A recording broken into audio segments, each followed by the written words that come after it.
Let's do our Bing launch of the week.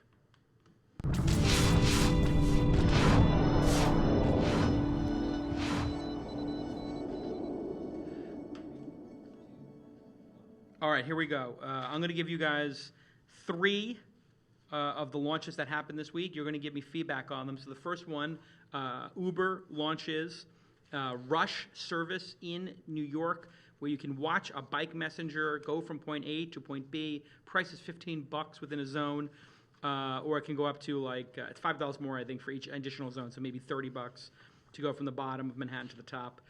Most things can be delivered within an hour. Larger play as a transportation company is what most people are saying, or perhaps even this is the beginning of the Uber transportation API. What do you guys think of Uber Rush? Surprised it didn't happen sooner. I mean, I think people have been expecting this for at least a year and a half. But this is a logistics company, right? Yeah. I mean, this makes total sense. So you view Uber as a logistics company, not a cab company? Definitely. They don't view themselves as a cab company right. either. What's interesting, they just, I don't know if you guys saw this, they started charging the cabbies $10 like a week for their data plan. I saw some aggrieved tweets about this. Yeah. Anyway. So they're charging $10 to have the phone in your car, I guess. Yeah. For the data plan. Yeah, it's very. That's fascinating. I wonder why they did that. And the other interesting thing about Uber is that they're going to end up buying quite a lot of hardware. They already buy a ton of phones, and this company is going to go global. Thousands of phones. Yeah, and many more. Tens of thousands. Maybe hundreds of thousands eventually, and other kinds of hardware too. So you have, it's funny, all the OEMs, and including Apple and Samsung, everyone's kind of trying to get a piece of that. It's something we wrote about recently. Yeah, Samsung. You said they're talking to Samsung. Yeah, that's right. So that'd be interesting. Get the Samsung S5 in there, or whatever. It'd be like half the price, maybe, or two-thirds of the price. Exactly. What do you think of Uber as a logistics company? I don't know if it is that yet. I think it may want to be that but in terms of actual delivery, it's a natural extension. Let me give you an example. I sent a Nexus 5 phone to my father. It's going to arrive in New York today, and I sent it even though it was more expensive via UPS as opposed to the postal service, because I like to be able to track exactly where it is, and I trust UPS more. And so just being able to send something in a metro area and be able to track it and know that I'm getting real-time data, that's really nice. I want it out here. I think the bike messenger thing is particularly brilliant, because if you look at bike messengers in New York, having lived in New York for 3/4 of my life, it's very scary to give your package to a bike messenger, and it's very hard to find out if your package got there or if they're in your building looking for you. Because bike messengers were like a certain contingent of interesting people. I'll just sort of put it like that. Like, if you're a New Yorker, like you would walk through a cloud of weed to get through the bike messengers. Like, there's a certain lifestyle to bike messaging. There's a whole movie. There's an action movie about a bike messenger. Is there really? Right? Yeah. From the 80s? No, it's recent. Oh, really? Recent. Yeah. And so those guys are amazing, but it was sort of also like, you sort of like, I don't know if Dad's going to get the Nexus, right? And so I just think it's particularly brilliant for them to do bike messaging, because they have such trust in the brand now from the performance of the drivers that Premium Rush was the movie. Thank you, producer Gina. Premium Rush, for those of you who haven't seen it, it's got 1.5 stars on Netflix. So they're actually taking that reputation and then layering it onto an area that had low reputation. And like you're saying, you actually would pay more to get a little bit better service and reputation. I did. So, and full disclosure, I'm an angel investor in Uber, which everybody knows, because I high-five about it every day of my life. We haven't even talked about the B2B applications that what Uber is that can think about, right? Yeah. I mean, they're dealing with the consumer market now, Yeah. and the bike messenger thing starts to get into what businesses need, right, as well. So there's a lot of stuff that happens behind the scenes that as consumers never see. So the endless possibilities for this company. What is the Uber API that everybody is like talking about now? Because I don't actually ask for any information on the company, because as an investor, I don't want to know. When did you invest, by the way? In the first round. Okay. So pretty ridiculous. Yeah, I know. So I basically don't ask for information, because I don't want people to ever say like I was a leak or something, because I'm kind of a quasi-journalist hosting a show. I write sometimes. So I specifically have no information. But what do people mean when they say Uber API? What do you think? I keep hearing this over and over again. There's going to be an Uber API, Uber API. I never heard it from Uber, but... Okay, to basically so basically spread their technology even further. Yeah, so like imagine you were you wanted to create a service, like you were a restaurant. I guess the way it was explained to me, like let's say you're a local restaurant, you have 20, you're a chain of 20 restaurants. Or maybe you're a chain of 2,000 across the country. You make your own app, and instead of having Domino's pizza drivers anymore, you just hit the Uber API, and they pick it up, and they drop it off, and that's it. And you like embed the Uber API Technology. code into your app. So now the entire logistics of your company goes, wait, so let's say you were the cupcake, one of those sprinkles or cupcake companies, and all of a sudden you have 15 locations, and you want to do cupcakes on demand. Well, you just go to your app developer and say, yeah, our existing app that tells you the menu, just put this in here. Right. And now you got Sprinkles app. I want these cupcakes, and all of a sudden you see them coming to you, powered by Uber. Yeah, and there already are companies that are trying to do this, right? Yeah, there are. You've got Postmates, right? That's out there. There are companies that they're not specific for one type of service. TaskRabbit, I guess. But they try to offer this to any business. Well, Postmates said on the program they were 85% or 90% food. Is that right? Okay. Yeah, so I kind of feel like, I mean, he said that on the air. It wasn't like a. Kind of a public but if you do it right, you're going to have to deal with things like maybe user accounts, and but this is something that any competent app developer can handle. But they can do not just things like we'll handle the delivery. They can also give you things like logs of how long it took, basically statistics. This is how long the delivery is going to take, and then you can pass that immediately back to the user. And so you have to trust them a lot that they're going to be in business and not go away in 2 years. But it's a nice API if it happens. Well, this is also like they've tried like deliver a. I did the deliver ice cream sandwiches in LA, and they have the kittens, and they've had other things, roses. But this is the first one that I guess is not a like one-off, like it's going to go away. This is like I'm pretty sure this is permanent, right? Yeah. This is like a permanent fixture now. So hey. And for the next show, I expect you to do some reporting. In the meantime, tell us about the API. When's that coming? Yeah, no, I'm not going to do any reporting. This is the thing. As a former journalist, like I don't want to do any reporting. I just give opinion. That's it. It makes my life. You did some reporting for your Google writing, though. I could tell. You did a lot of sometimes in my reporting. Google writing, it's sort of like I'm at a bar with somebody who, works for Google, or used to work for Google, or is a partner of Google. So, do you consider that reporting, or just me, like shooting the shit with my friends, right? Like so. Like I'm surprised you didn't talk about the Google currency when we were talking about cryptocurrency earlier, right? That seems inevitable. So. Do you think they'll do that, Google currency? They try everything, right? They try everything. I guess so. They got Orchid and everything, yeah. And now they're actually doing delivery. They have like some. Do you guys ever use that Google Express? Shopping Express all the time. You do? Oh yeah. How is it? It is.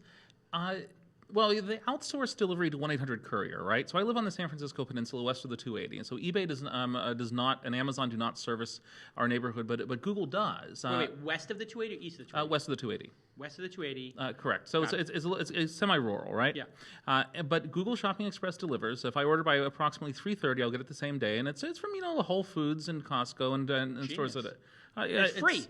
It's free for the first 6 months, and then after that, it's something like $5 per store per delivery fee, which covers my cost of gas. If I were to drive down to Costco, it's pretty good. Except that 1-800-Courier, you don't always get the same guy, so maybe they'll leave it at the neighbor's house on occasion. Then you have to scramble to find it. But it works well in about 90% of cases. They're advertising it a lot. We're doing a podcast here for people who listen to radio.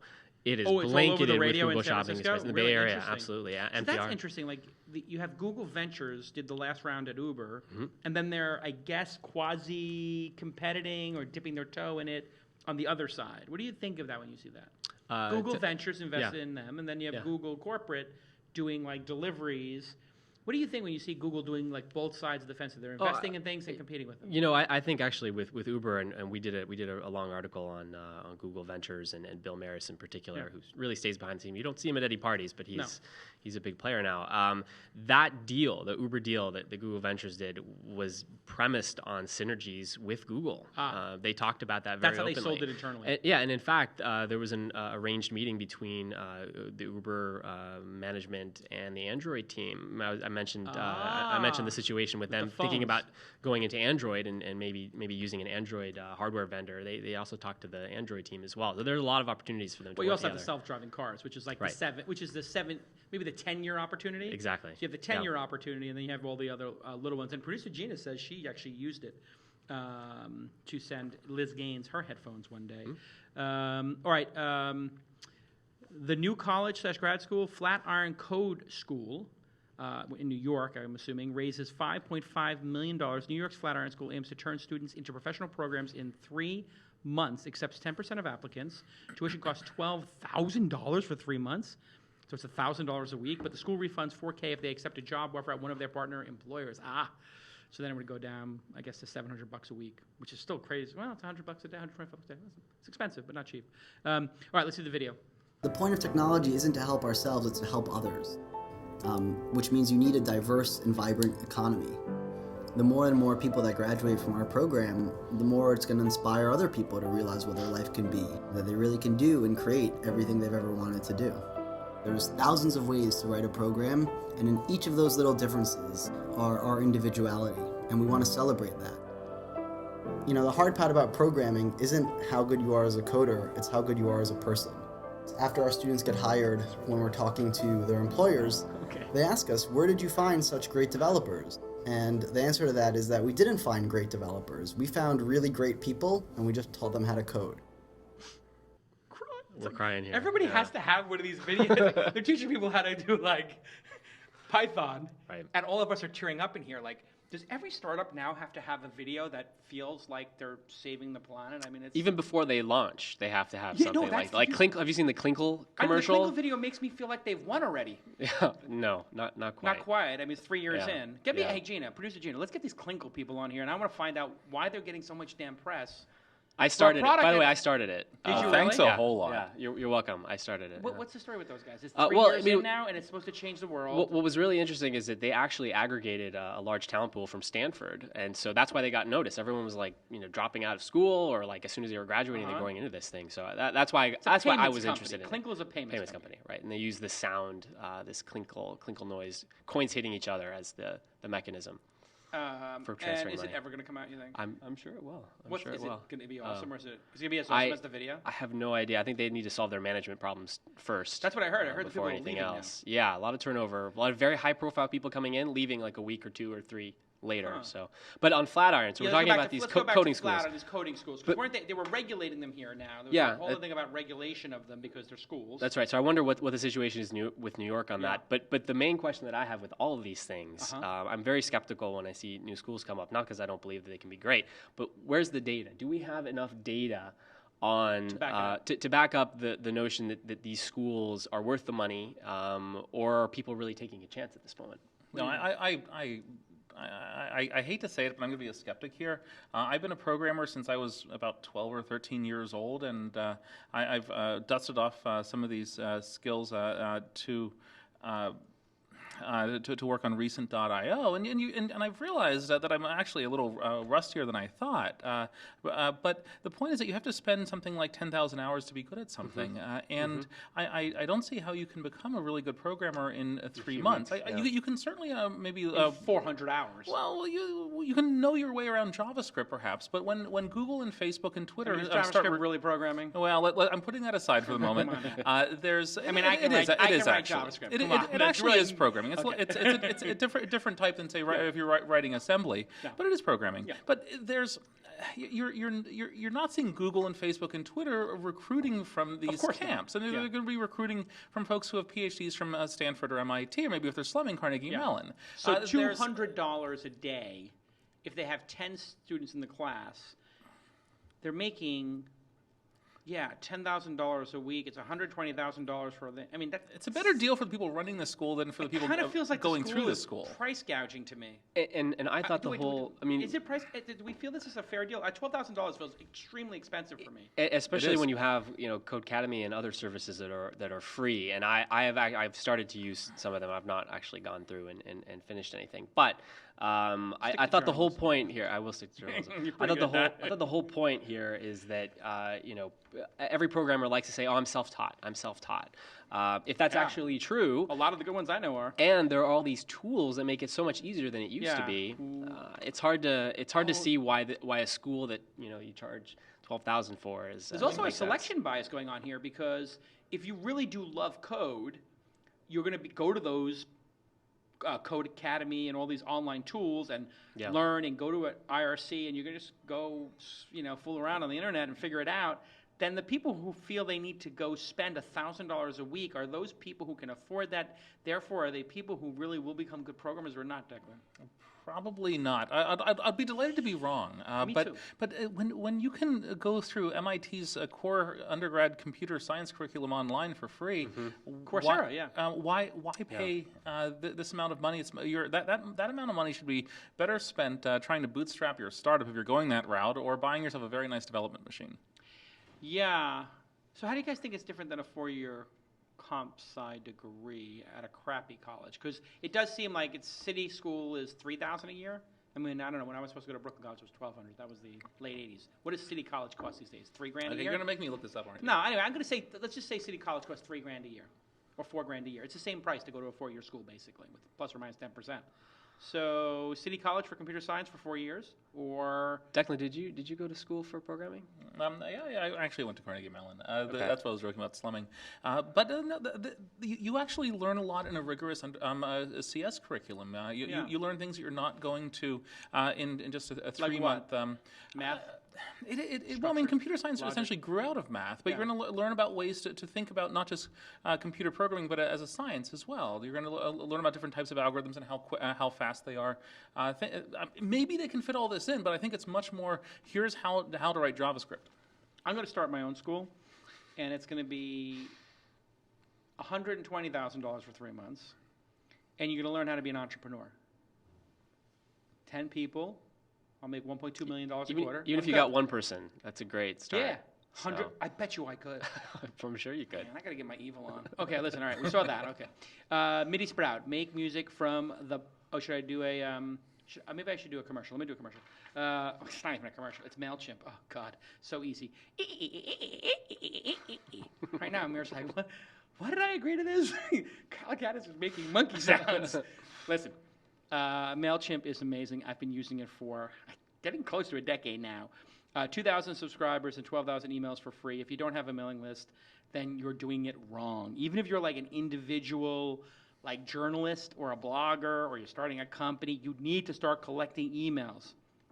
You better have are you getting email? Are you collecting emails on your website? And guess what I'm using? MailChimp. I am. Of course. And why would you use MailChimp? Because it's free and easy. Yeah, and they work pretty well. Exactly. Yeah. This is how great they are. They give everybody, even if you're a startup, 2,000 subscribers, 12,000 emails a month free. And they recently did MailChimp 9.0, which is incredibly, incredibly beautiful. Drag and drop email designer that creates mobile-friendly emails. And let me tell you, mobile emails is a huge pain in the ass because of all the different, some people's using Mailbox, some people are using the native Apple client. It sucks to do mobile email templates, and they solve all those problems for you. You can edit emails as a team in real time. I didn't know they had that feature. That is genius, just like Google Docs. Wow, that's like kind of even unnecessary. That seems to me like the 758th feature on the roadmap of somebody building this, and they got there. There's no contract. The free plan is always free. You guys know they're awesome. Go ahead and thank them at MailChimp. If you don't have one, just sign up for MailChimp, and you'll see how a great product is actually developed. All right, thanks a lot. Okay, back to our Bing Startup of the Week. MIDISprout, make music from the biofeedback of plants. This is a Kickstarter, a large art installation, tracked biofeedback of different plants, translated into data to be played by a synthesizer, developed a small-scale prototype for people to play, people with synths or computer use at home, raised nearly $25,000. We have a clip. MIDISprout is a biofeedback to MIDI converter that will allow anyone with a synthesizer or a computer to easily convert the biorhythms of plants and even their own bodies into music. We have developed a prototype for artists and collaborators for use in installations and performances, but we need additional funding to make the final product and get it out to people like you. We believe in the positive effects of biofeedback art on people. Creating generative electronic music from your houseplants can enhance your awareness of the world around you. Incorporating plants into musical performance can also generate ideas that humans could never produce, providing endless inspiration. This is the beginning of the global DIY biofeedback movement, and we want you to be a part of it. Wow. Okay, producer Gina, if this is a Saturday Night Live skit or a Funny or Die skit and you cut the bumpers off or something like that, first of all, well played.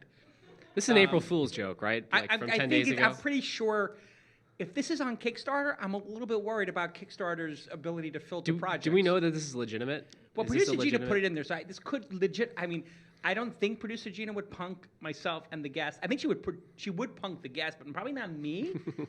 But it's datagarden.org. Okay, so they have a website. So if it's .org, then it can't be fake. We know that. You can't put up a fake website. They've raised, they have $24,000 out of $25,000 pledged on Kickstarter. Right. So it could be a brilliant parody, or it could be an art project, or it could be both.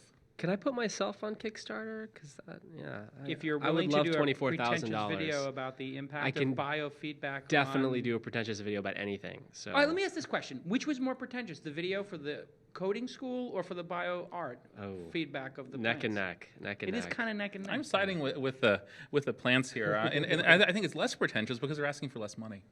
That's a fair point. All right, well. I'm speechless. Like, what can you really say? What can you say about this? You can't top that. Listen, you know what? I currently live in Los Angeles, and I'm moving to San Francisco, and I'm a New Yorker. So, like, I'm skeptical of everything. But after 10 years in LA, I believe that anybody would fund anything because people there are like taking crystals and rubbing them on their foreheads. It's like everything is like, let's go eat raw. Let's drink raw milk. And there's like huge riots in the street about raw milk in Los Angeles because the cops are busting. Right. That's in Venice. My wife is. I'm not gonna say she's gullible or anything like that, but she's a believer. So we go to get raw food at this place, and there's like raw cheese and raw milk. And the only difference is it's got tons of bacteria, and they charge 3 times as much. So you have to go through this like back door to get to the raw milk and the raw cheese, and then it's like for dogs only. I'm like, I really don't know if I want to drink the milk that says for dogs only. But you're bearing the lead. Why are you moving to the Bay Area? 10 years in LA, the only reason I moved to LA was because I fell in love with my wife and I just needed a break from New York.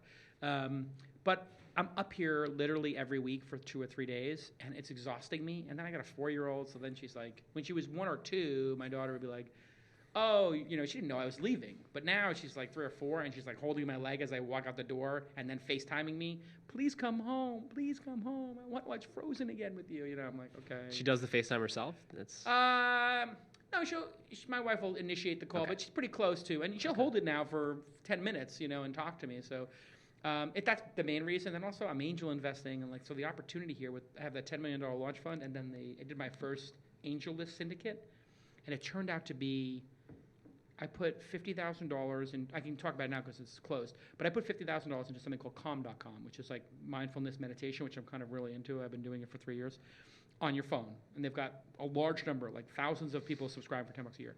So I put 50 in. A friend of mine, high profile entrepreneur, puts 100 in. And then I put it out to the syndicate for 200, over 300. And, you know, I got $1 million in my syndicate. So now I own roughly like 10% of calm.com, which I take kind of seriously. Like now I'm almost like a little mini VC. So it's kind of a big opportunity. Like my leverage for my fund, I usually put in 50K, is now 7X. So it's kind of like turns a $10 million angel fund into a $70 million angel fund. And I don't know if you saw Hunter Walk's piece on Gil, who's got the largest syndicate. from yesterday, yeah. Yeah, so and there's your competition. Like, Yeah, what is well, it like no. for journalists to have competition from VCs?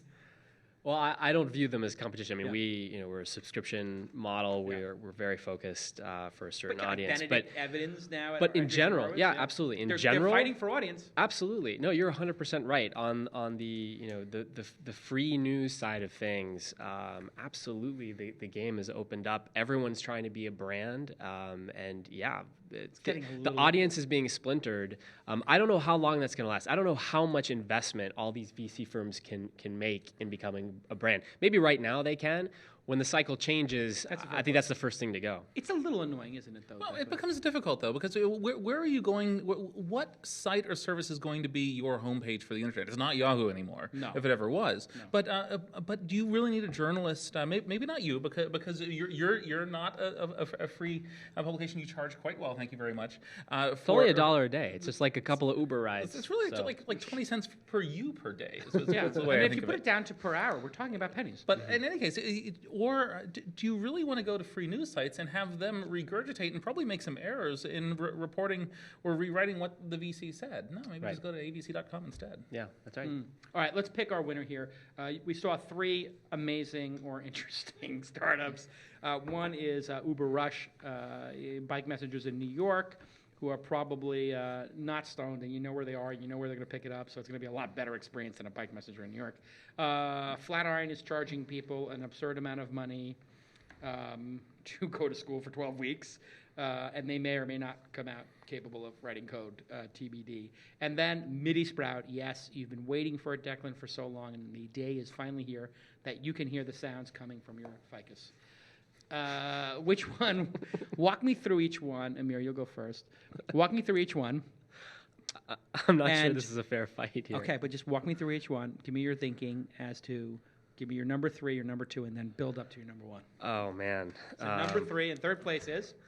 In third place, we'll have to go. Well, again, to Declan's point, I mean, if we think, if there's a chance that all these coding schools that charge a lot of money are exploitative, then number 3 would be the coding school, followed very closely by the biofeedback music of plants. So then your big winner is by default. It's Uber. I'm not sure this counts as a yeah. I think startup. What's going to happen is people are going to say like, oh, Jason, you stacked the deck. I just so you know, I knew who the 3 launches were when I like turned the page in my show notes. Like, Jana, you got to put them up against something that's kind of like.